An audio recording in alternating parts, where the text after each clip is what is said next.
자, 모스크바 크렘린, 아주 깊숙한 곳에요. 몇 세기 동안 러시아의 영혼 그 자체라고 불려온 성화들이 있습니다. 우리는 뭐 당연히 이 걸작을 누가 그렸는지 알고 있다고 생각했죠. 근데요, 만약에 우리가 아는 그 이야기가 사실이 아니라면 어떨까요? 오늘 바로 그 크렘린 성화의 미스터리를 한번 파헤쳐 보겠습니다. 지금 보시는 이게 바로 그 현장입니다. 모스크바 크렘린 성모 영보대성당 안에 있는 정말 어마어마하게 장엄한 이코노스타시스, 그러니까 성화벽이죠. 그냥 예술품이 아니라 신성한 예술의 보고라고 불리는데 바로 여기가 우리가 파헤칠 미스터리의 시작점입니다.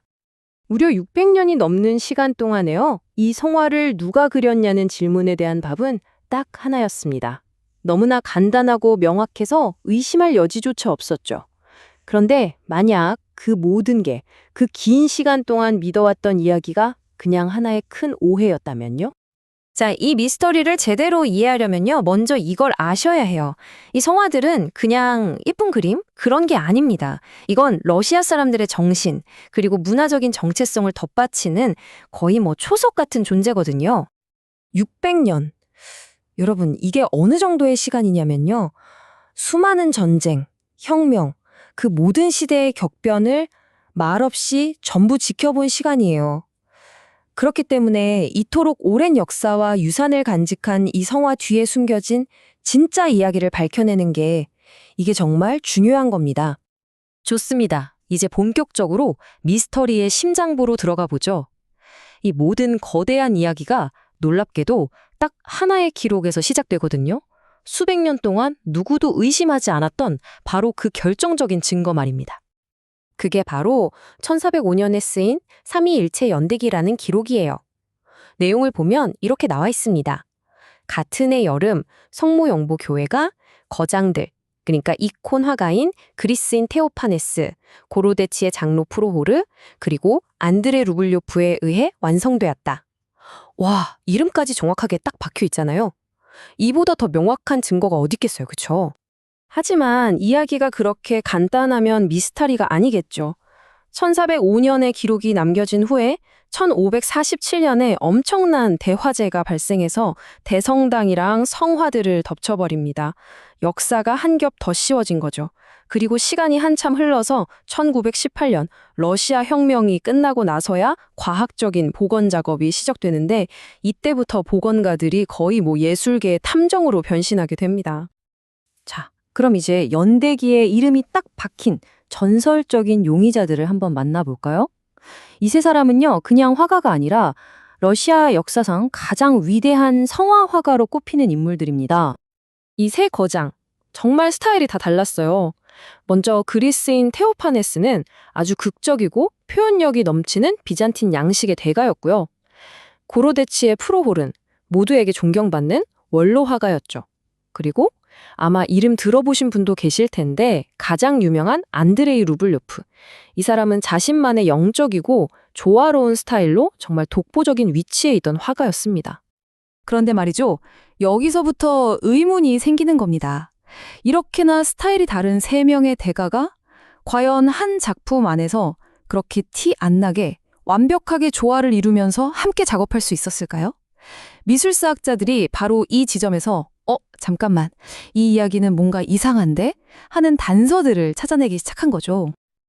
자, 이제부터는 기록이 아니라 그림 자체를 한번 들여다볼 시간입니다. 성화가 스스로 말해주는 단서들을 한번 따라가 보시죠. 가장 먼저 눈에 띈 단서는 이 성화벽의 구조 자체에 있었습니다. 크게 두 부분으로 나뉘는데요. 데이시스 단이라고 불리는 줄과 축일 단이라고 불리는 줄. 근데 이 두 줄에서 보이는 그림 스타일이 확연히 다르다는 겁니다. 자, 직접 한번 비교해 보세요. 왼쪽에 있는 데이시스단의 성화는 굉장히 강렬하고 힘이 넘치죠. 반면에 오른쪽에 있는 축일단의 성화는 이야기가 있는 것처럼 아주 섬세하고 디테일이 살아있습니다. 딱 봐도 스타일이 다르잖아요. 바로 이 명백한 차이점 때문에 학자들이 하고 처음으로 의심을 품게 된 겁니다. 그리고 20세기에 들어서면서 이 복원 과정이 모든 걸 바꿔놓습니다. 1918년부터 복원가들이요, 수백 년 동안 덧칠되고 쌓인 물감이랑 바니쉬를 정말 한 겹, 한 겹 조심스럽게 벗겨내기 시작해요. 그랬더니 마침내 그 아래 숨어있던 14세기, 15세기의 오리지널 붓터치가 드러난 겁니다. 그런데 진짜 충격적인 분석 결과가 나왔어요. 뭐였냐면 데이시스 단이 축일단보다 더 먼저 그려졌다는 사실이 밝혀진 거죠. 근데 여기서 끝이 아니에요. 이야기는 더 복잡해집니다. 심지어 그 축일단, 그것마저도 자세히 보니까 또 두 부분으로 나뉘는 거예요. 축일단의 왼쪽은 좀 차가운 갈색, 녹색 톤의 선이 아주 섬세한 스타일이고 오른쪽은 훨씬 따뜻하고 복잡한 색을 쓰면서 빛과 움직임을 강조한 스타일이죠. 이러니까 세 명의 거장이 함께 그렸다는 원래 이야기는 점점 설득력을 잃어갈 수밖에 없었습니다. 자, 이제 이 모든 증거들을 모아서 새로운 결론을 내릴 시간입니다. 연대기가 말해줬던 그 간단한 이야기 너머에 숨어있던 진실은 생각보다 훨씬 더 복잡하고 또 흥미로운 것이었습니다. 오늘날 학계의 결론은 이렇습니다. 먼저 데이시스단은 테오파네스 혼자 그린 게 아니라 14세기 후반에 활동했던 그의 제자들, 그러니까 테오파네스 학파의 여러 거장들이 함께 그린 작품으로 보고 있고요. 축일단은요, 이것도 루블요프와 프로호르가 아니라 1405년 무렵에 활동했던 완전히 별개의 두 화가 집단의 작품이었던 겁니다. 심지어 어떤 성화들은 1547년 대화제가 난 이후에 새로 그려서 추가된 것들이었어요. 결론은 이겁니다. 이 엄청난 성화벽은 어느 한순간에 딱 만들어진 게 아니라는 거죠.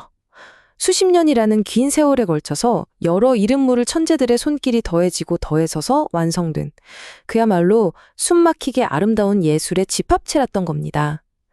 연대기의 이름이 남은 그 유명한 세 거장, 그들만의 작품이 아니었던 거죠. 결국 이 미스터리는 우리에게 이런 질문을 던집니다.